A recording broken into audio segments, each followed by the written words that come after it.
All right, so now we're going to look at substitution. So we're going to look at this, we're going to do this example, and as I work through the example, I'll go through the steps of how to work substitution. All right, so you can write that down and pause the video. But the first step we want to do is, if it's necessary, solve either equation for one variable. And the reason I say, here it is. The reason I say if it's necessary, then is because sometimes these equations are already solved for x or y. And if it's already solved for x or y, then you can just move on to the second step. All right, so I have four options. I could solve the first equation for x, the second equation for y, the first equation for x or y, the second equation for x or y. At this point, it would be fine to do either of those, any of those. But you want to kind of analyze the question and see what would be the easiest route and the safest route, or the route with fewer steps. So while any of those four options are allowed, I see that it will be very easy to solve the second equation for y. So since it is easiest to solve the second equation for y, let's do that. Okay. Again, you can do any of those other four and it would be perfectly legal, but this will be the easiest thing. So let me write it down. 2x plus y is 4. To solve this for y, I will subtract 2x from both sides. I will write y equals. At this point, I could put 4 minus 2x. I'm going to write minus 2x plus 4. Either way is fine. Minus 2x plus 4 or 4 minus 2x. Okay?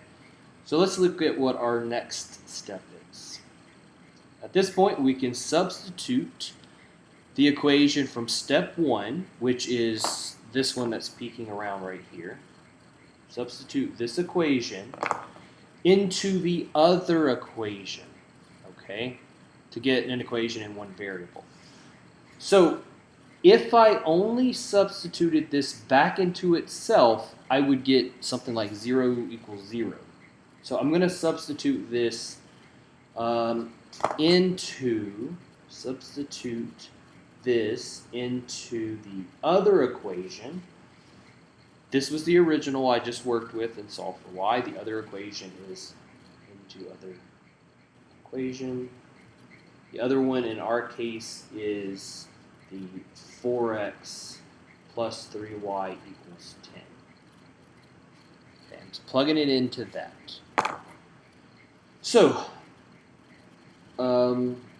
what's going to happen is anywhere in this equation I have a y, I'm plugging this in. This is what we mean by plugging in or substitute these.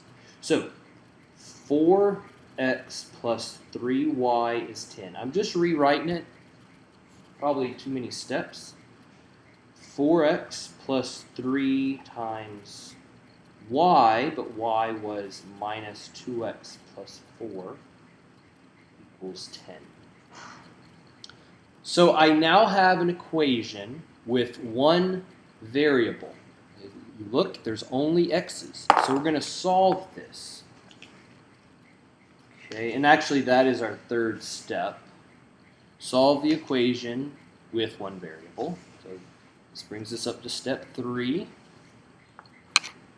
Okay, solve this for x. All right, here we go. I got to do some distribution. I put that minus 2x first for a couple reasons, but maybe if it's here first, I'll remember to multiply the negative. So 4x. Now, we got plus I'm going to do it like this. Plus a minus 6x, and then 3 times 4 is plus 12. Okay, if you recognize that was just minus 4 minus 6x, you could do that. Now we're going to combine our like terms. So 4x plus a minus 6x is a minus 2x. And now I'm going to subtract this 12. So minus 12 from both sides. Minus 2x equals point. We're going to divide both sides by that minus 2. Okay.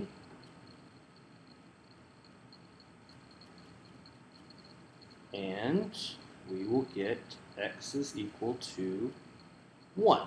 Okay, these canceled out.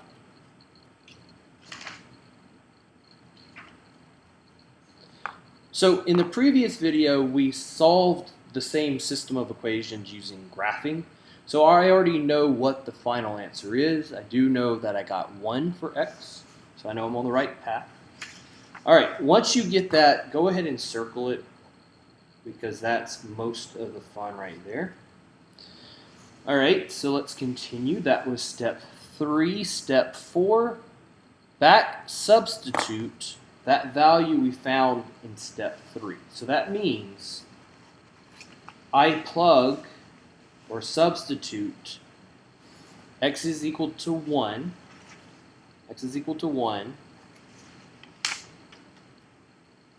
into this equation we found in step 3. Okay, what they're actually saying, step 3 for us was substituting it back into one of these equations to double check. Okay. So at this point, I need to plug this x equals 1 into, I got several options. I could plug it into either of these equations. Okay. However, the easiest equation to substitute it back into, which is a little different from the steps from the book, the easiest one is to plug it into this guy here. We just solved that explicitly for y. I'm now looking for y.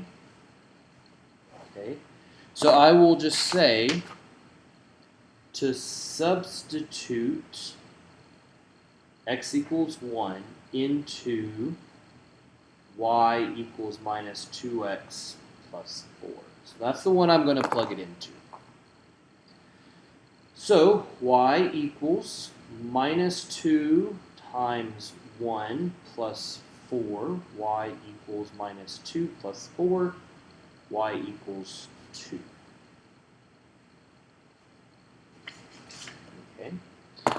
And then the final answer, the book says that we should check our solutions. I know that the solution's correct. But the final thing we would do, depending on how the homework question is worded, is typically we should write this as an ordered pair. Write the solution as an ordered pair. Now, the homework may not always ask you to do that, but we will do it. What I mean by ordered pair is x comma y. In this case, x is 1, y is 2. So the final answer is 1, 2. And again, that matches up with what we got in the previous way we graphed it. All right, so that's substitution.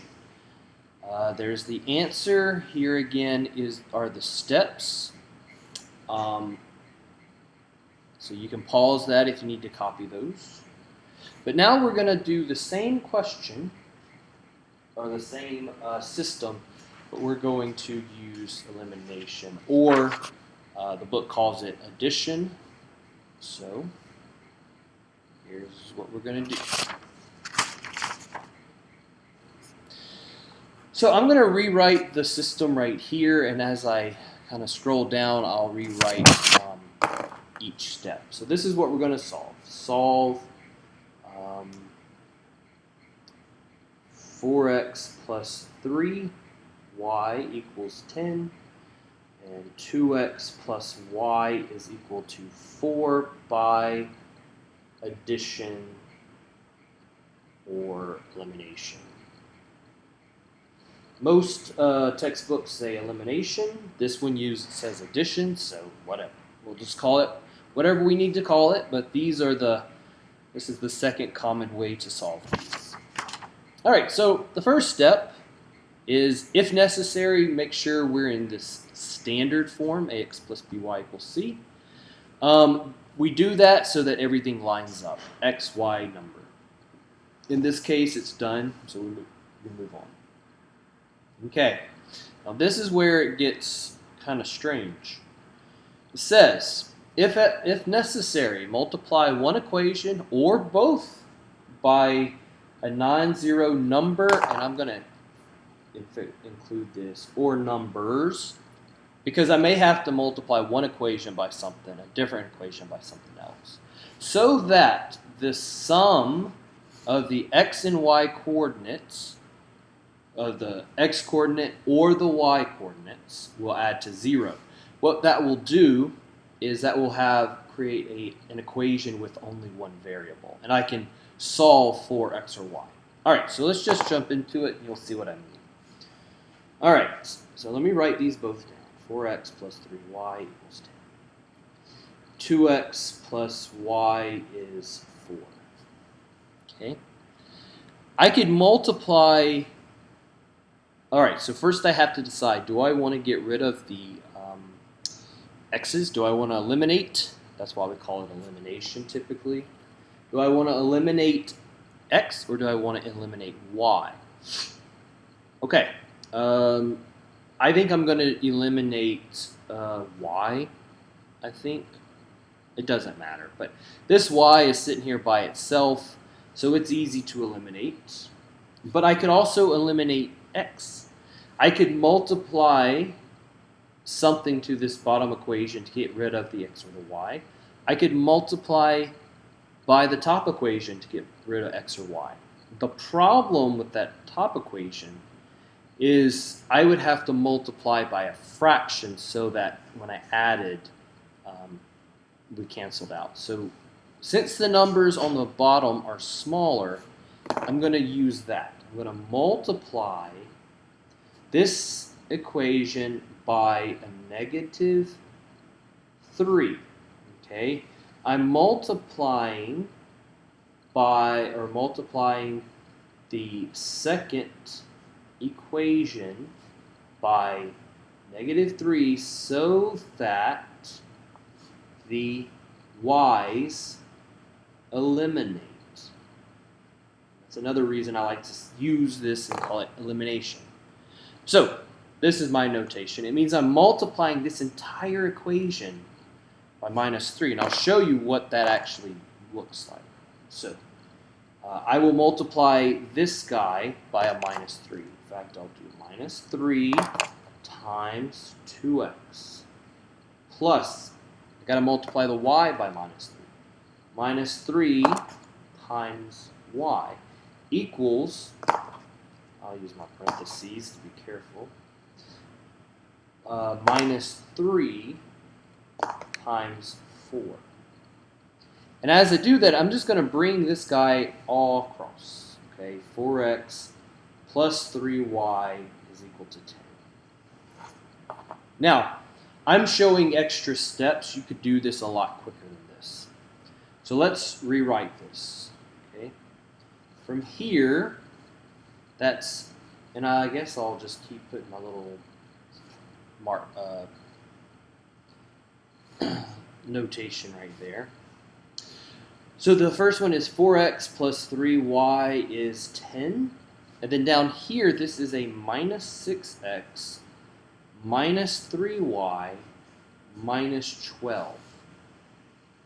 And so what happens is when I combine like terms, Okay, and that's what step 3 is. Combine like terms, add the equations.